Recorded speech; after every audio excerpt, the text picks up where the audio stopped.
Honestly, I couldn't ask for a better result. Ferrari deserved this completely, and especially Carlos Sainz. How did he do it? How can he actually get this win? Let's analyze qualifying and the practices as to how Carlos Sainz can actually pick up the victory. It might even be Charles Leclerc. We'll talk about both of the Ferraris and qualifying in general for every team. So I want to start out with Q1. Now, Q1 to me was expected for Alfa Romeo to fall out. I actually didn't expect AlphaTauri to be this fast, but they went for a super low drag setup. And the Alpines kind of shocked me because Alpines actually had pretty decent top speed for most of the real calendar. And then this race comes up and Pierre and Ocon are nowhere to be found. Now, Lance, the biggest talking point of the season in a bad way. Like, come on, dude. 20th? The car had way more pace than what he was putting in. I get he was not in for FP2. I get FP3 was a short session for him as well. I mean, it doesn't matter though. Like, he needs to be qualifying a lot better than this. This was not a good performance yet again from Lance Stroll. Not comfortable with the car. Just absolutely, it just sucks to see. I hate seeing Lance do so bad. He's a lot better of a driver than he's showing, and it's sad seeing him finish so low down the list. He should be a lot higher, and he should be honestly in Q3 with Fernando. And if he was probably in Q3 with Fernando, which I'll talk about for Q3 and Fernando on the Aston Martin side. Now for Q2, we go into it. Logan Sargeant, Bottas, Hülkenberg, Liam Lawson, and Tsunoda fall out. Now, the AlphaTauris already were shooting way above their pace. Now, the car actually isn't bad, but I expect them to fall so far back in the race. They're going to have, like, absolute tire wear. The wing was opening up like it was a plane, like it was about to lift off. So, yes, they have straight line speed, but those tires are going to shred. But yet again, Liam, staying this close to Yuki, second race of his F1 career.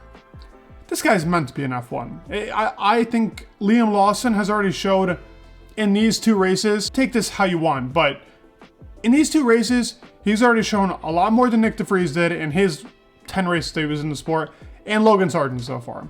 Like, first of all, the performance that he had in Zandvoort. Now this, Liam Lawson is on it. This guy deserves to be in Formula 1. Whether that be with AlphaTauri or a different team, Liam is that guy. Yuki also putting in a great performance.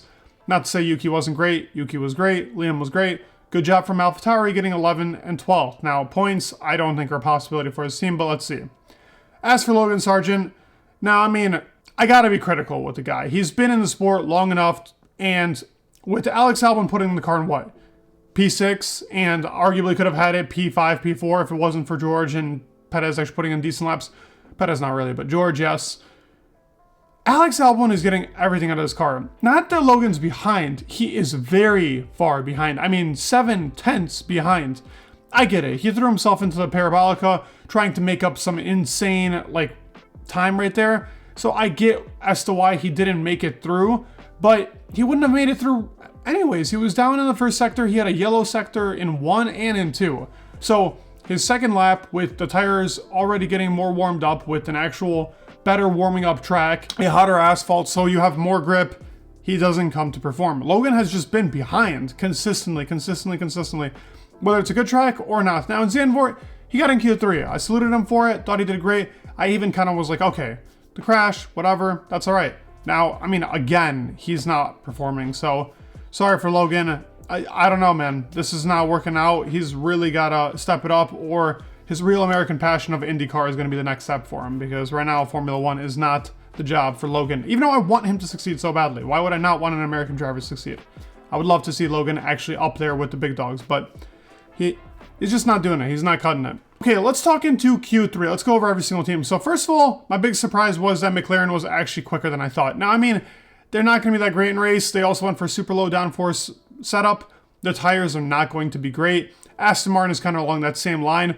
But a P10 from Fernando, Aston Martin had him screwed. He had no toe. Every other person here on the grid practically had a toe with the exception of like Leclerc, because Leclerc was actually the one that was behind Fernando. Fernando, who started off his lap very early, tried getting a toe off of, I think it was Max, but they had him in a really stupid position. There was no chance of him actually getting a toe, was the only one there. Lance, if he actually would have qualified in Q3, he could have had a toe, could have had a way better qualifying. But no, Lance falls out in P20, doesn't even come close to getting into Q2. So Fernando's out there left in the dust. Actually didn't even say a word in Q3. I guess he was really pissed off with the team.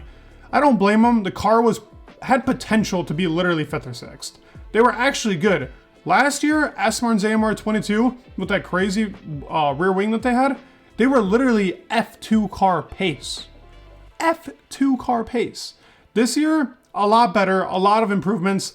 Now, they didn't execute qualifying, but all in all, the car didn't have much pace anyways.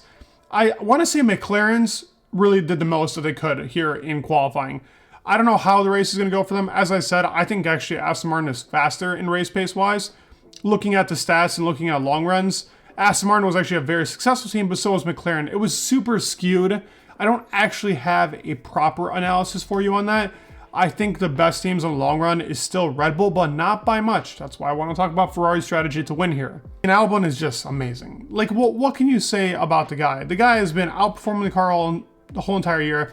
Yes, the car is super straight line speed, but they actually added a little bit of downforce to it. Still getting the most out of it, and he really is their star driver. Congrats to Alex. P6 is amazing. Should have had P5 over Sergio, honestly, in my opinion. And that would have been even crazier if he actually out-qualified a Red Bull in Q3 off of pure pace. That would have been even funnier. Now, Lewis didn't have a great lap. George was actually beating him the whole entire weekend so far, so I think on Lewis's end, maybe the setup is wrong. Maybe he's going off of more tire management. Maybe he wasn't as fast in a straight line. But let's see. I mean, Lewis is always really good in Monza. Last year in that practically dud of a car, he went from P20 to, what, P7, P6? He finished in the race. He had an outstanding Monza last year. So hopefully I get to see that from Lewis again. Now, as for really the top 5, George, amazing lap. George has actually been really good in this qualifying. He's one of my favorites to watch so far because I didn't expect anything of this W14, but George actually was great. One of his best qualifyings of the year, in my opinion. He's been very behind on Lewis. Albon, fantastic.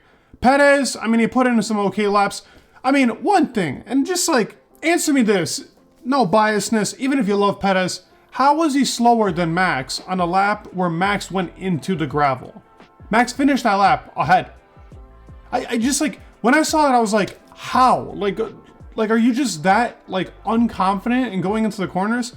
It's just crazy to see. I mean, like, I'm not here to bash Perez. I'm not here to tell you that the guy's like a bad driver or anything, but it's just like you're watching two people in the same car and you're just like out of shock. Like, what is happening to his pace? It's nowhere to be found in qualifying, especially.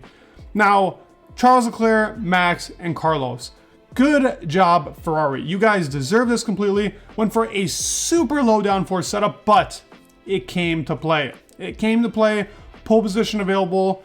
Carlos Sainz gets it. The better driver all weekend, if you ask me.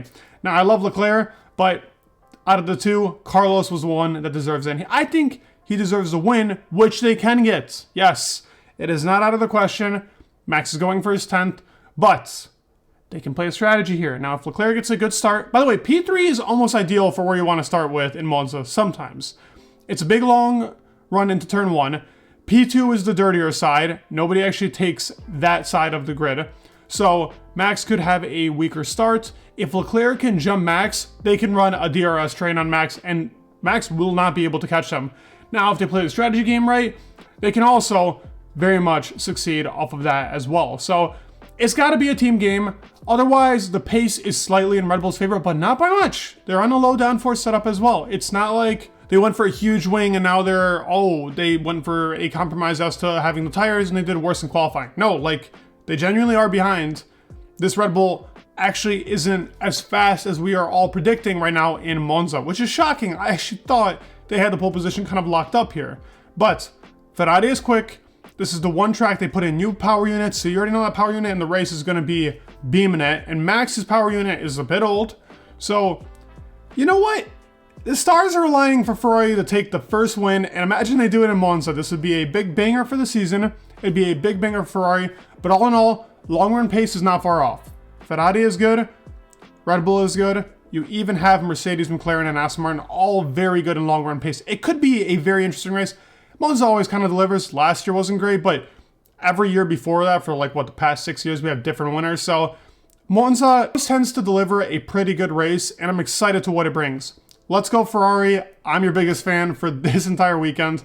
I know they didn't get the penalty. That's all another thing. I had to mention the penalty.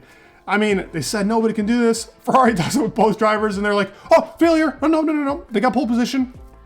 Nothing happens. I mean, they probably would have gotten maybe mauled into that, where they stay at the paddock, the FIA. I mean, bring Tifosi into there, and they'd probably kill a couple of FIA members. So, if they actually gave the penalty. So, you know, they have to be a little loose on them. I get it, and I'm happy they didn't do it. Ferrari deserves a little bit of success for this weekend. Hopefully they get a win. Let me know your thoughts down below. I'd love to hear what you guys say, and please leave a like and subscribe. You guys mean the world, and peace.